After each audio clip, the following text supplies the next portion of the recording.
Rádio Botafogo. O André aqui da rádio, a gente chama de AB, André Botafogo, botou.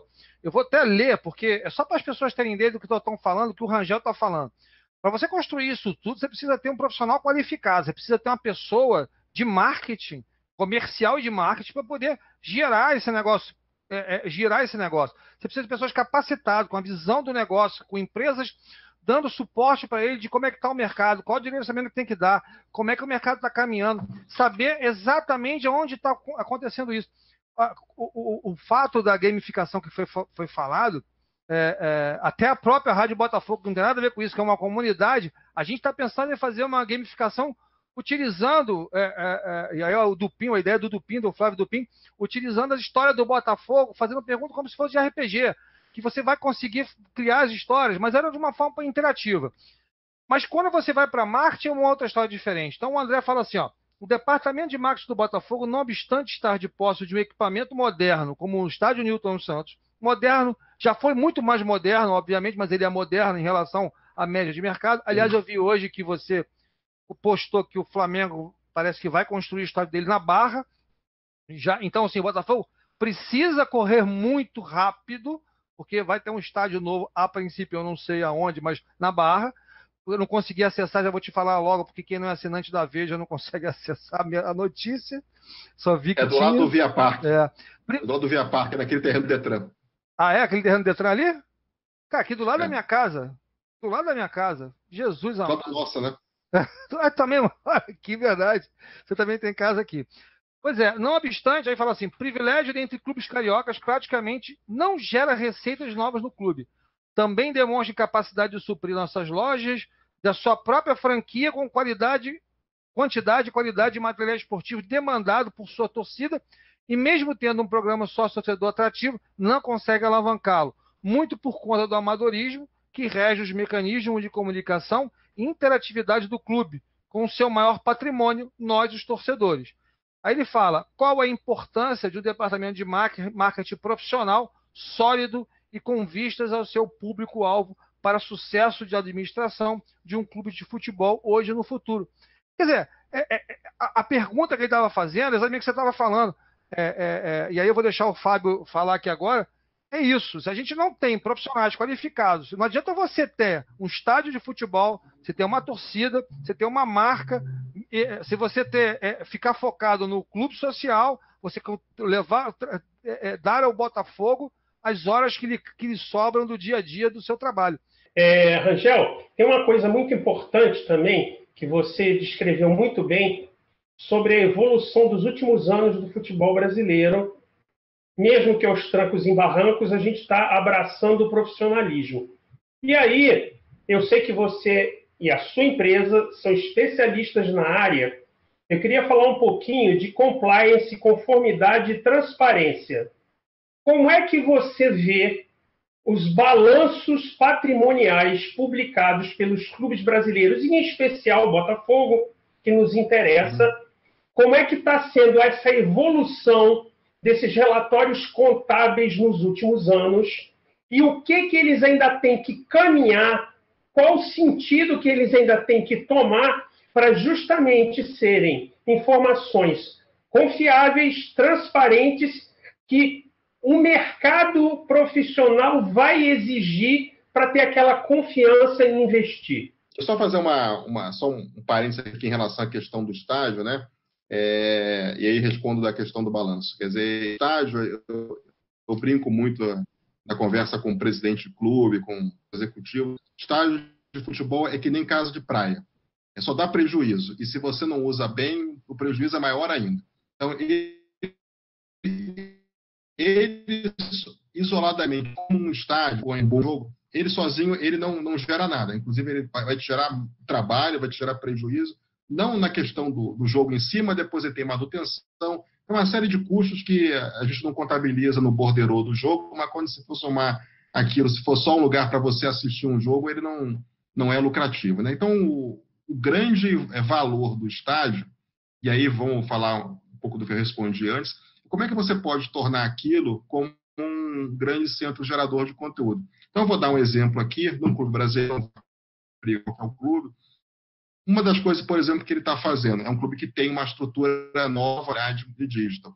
Está pegando um setor do estádio, naquele setor do estádio, que é um setor de assentos premium, que ele está criando, as pessoas ali com conexão de Wi-Fi de altíssima velocidade, eles estão criando aplicativos para que o torcedor que está ali, ele possa não só ter o Wi-Fi e mandar lá o seu vídeo, o seu live do jogo, mas ele vai receber estatísticas em tempo real, replay das jogadas em tempo real, transmitidos pelo próprio clube, ter ali jogos e possibilidade de interação. Ele vai poder, por exemplo, pegar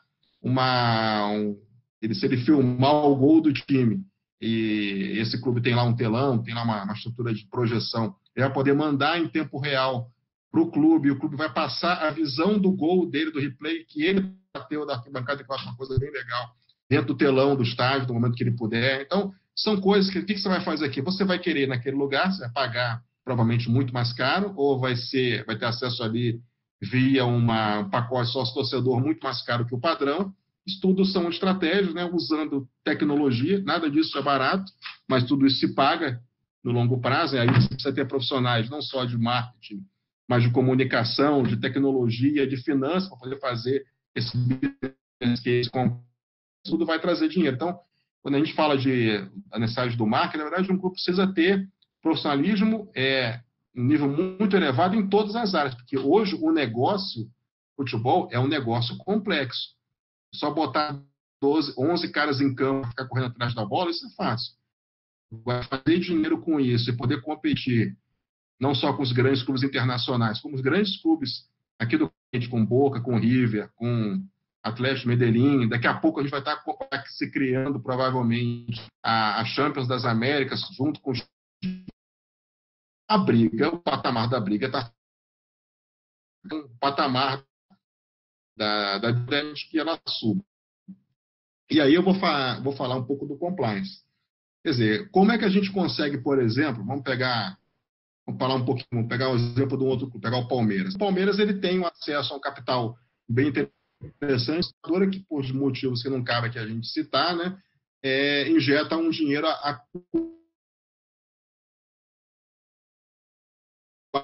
com isso. Tem que ter acesso também a um capital elevado.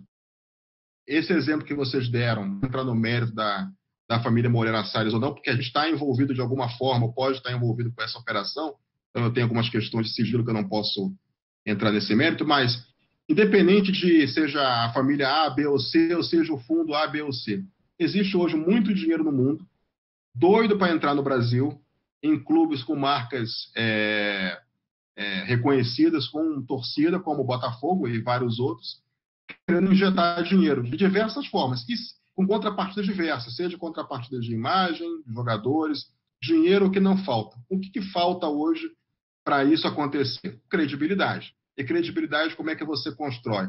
Tendo um ambiente de governança corporativa, compliance, risco. Vou falar coisa que quem é executivo de empresa aqui já está careca de saber, né? Sem isso aí, você atrair um fundo internacional. Você vai atrair dois tipos de pessoas. Oportunistas, né? Aqui no Brasil nós já tivemos vários em diversos clubes que prometem, ou apaixonados. Só que tanto o oportunista como o apaixonado, ele tem limitações na quantidade de dinheiro. Então, o que a gente sempre apregou para o sistema a gente tem que criar um ambiente de governança ativa, de conformidade, e qualquer independente que eu, por exemplo, que eu não sou torcedor do Botafogo, o Botafogo fala assim, pô, o Botafogo é um bom negócio. Você está falando sobre a credibilidade, que o clube, os caras vão investir onde efetivamente tem credibilidade, você tem uma relação de compliance, você tem esse negócio todo, e isso é uma coisa que a gente percebe, que as pessoas que estão no clube não entendem.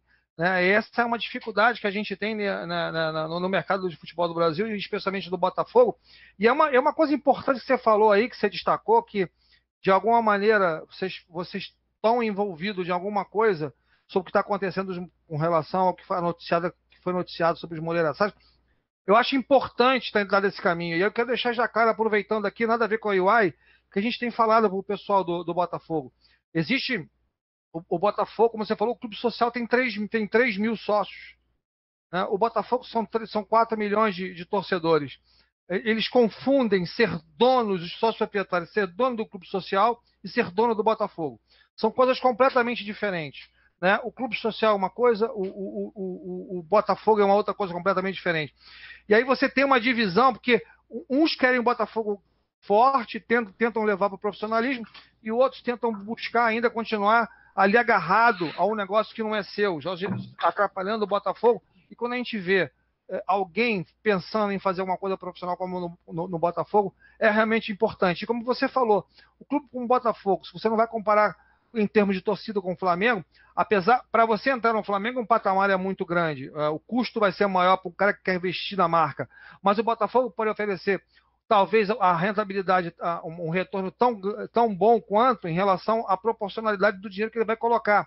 Como você falou, você bota a marca da UI, ou bota a marca de qualquer empresa, ou da Rádio Botafogo, numa camisa do Botafogo, vai ter uma exposição de mídia fenomenal na TV, com os jogos que são transmitidos, e aí vai de novo, acaba retroalimentando o processo como um todo. Olhando sobre esse Davi, só fazer um comentário, Davi. Posso só um comentário em cima do seu ponto? Claro, claro. O ponto é esse, quer dizer, todos nós aqui participamos do mundo de negócio. Eu sou um cara de negócios, então todos nós temos times, mas eu, como sócio da minha empresa, se eu estiver investindo no esporte, nós investimos algumas dezenas, centenas de milhões em patrocínio esportivo em diversos eventos, porque a gente sempre apregoa, e aí, como você falou, não vou entrar num detalhe de eventuais trabalhos com o Botafogo, né, que tem questões de confidencialidade, mas existe hoje muito dinheiro no mercado. Qual é a regra para esse dinheiro entrar em qualquer clube, incluindo o Botafogo? É transparência, é seriedade, é governança corporativa. Ninguém quer botar dinheiro, e não estamos falando de pouco dinheiro. Você deu uma informação aí, falando de centenas de milhões de reais, e hoje, para um clube de futebol operar, um clube de ponta operar, você está falando de todo ano botar centenas de milhões de reais no clube. Um orçamento de um clube de futebol, pensando em 2, 3 anos, para ser um time de futebol competitivo, regularmente, no nível do Brasil, da América do Sul, estão falando de departamento de futebol com orçamento na casa de 300 a 400 milhões de reais por ano. Tá? Então, não estamos falando de colocar 400 milhões num ano e daqui a vir... Estou falando todo ano você ter acesso a 100, 200 milhões de reais de dinheiro novo, de investimento, de investidores. Esse dinheiro tem que vir com bancos internacionais em moeda forte, em projetos de capitalização de longo prazo. Se você não tiver muita seriedade, se não tiver auditorias muito parrudas, até uma pergunta que vocês fizeram sobre auditoria, eu gosto bastante da qualidade da auditoria da maioria dos clubes. Eu acho a auditoria do Botafogo uma auditoria boa. Conheço o Carlos Aragaki, da BDO, que faz o trabalho aí, um cara muito sério. Também conheço. Trabalhei com o Aragaki, tá? Ele é um cara assim, muito sério. Assim, sempre existe espaço para melhorar, e a grande dificuldade de nós, auditores, em relação aos clubes, são os controles internos. Se elas estejam nascendo da melhor forma possível. A gente tem em alguns clubes feito trabalhos bem extensos em relação a isso, preparando eles para serem auditados uma empresa Big Four. Já até anunciei essa semana que um clube no Brasil se qualificou a ser auditado pela primeira vez, desde que eu tenho consciência, desde que eu trabalho nesse mercado, por uma empresa Big Four. Deve ser anunciado em breve, né?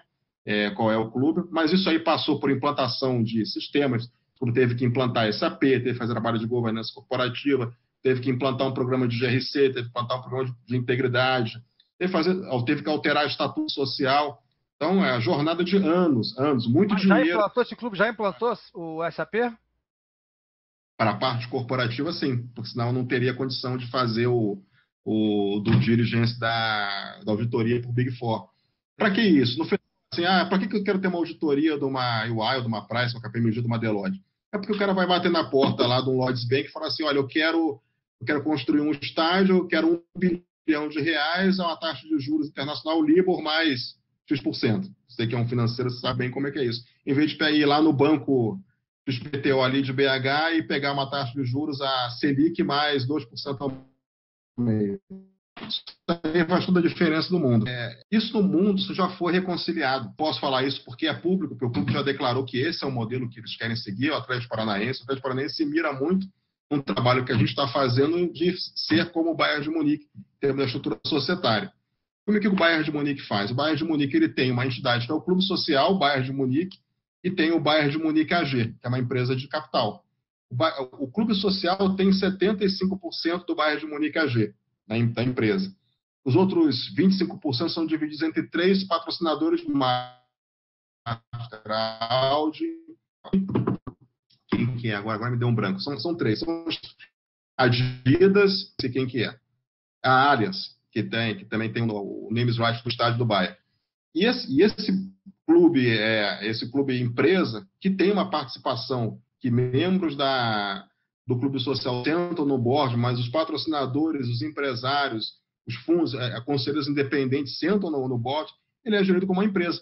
Inclusive, até é interessante, porque até eu publiquei há um tempo atrás, o clube social, o clube empresa do Bayern, todo ano dá lucro, é tributado lá pelo fiscal, e 75% desse lucro vai para o clube social. São modelos que hoje estão no mundo consagrados. A gente, nós e outras empresas, nós estamos trabalhando no Congresso para a lei que pelo Brasil, voltando um pouquinho ao caso do Botafogo, sem entrar em detalhes. Hoje no Brasil a gente tem algumas dificuldades de criar esses modelos de clube social junto com o clube empresa pela questão tributária.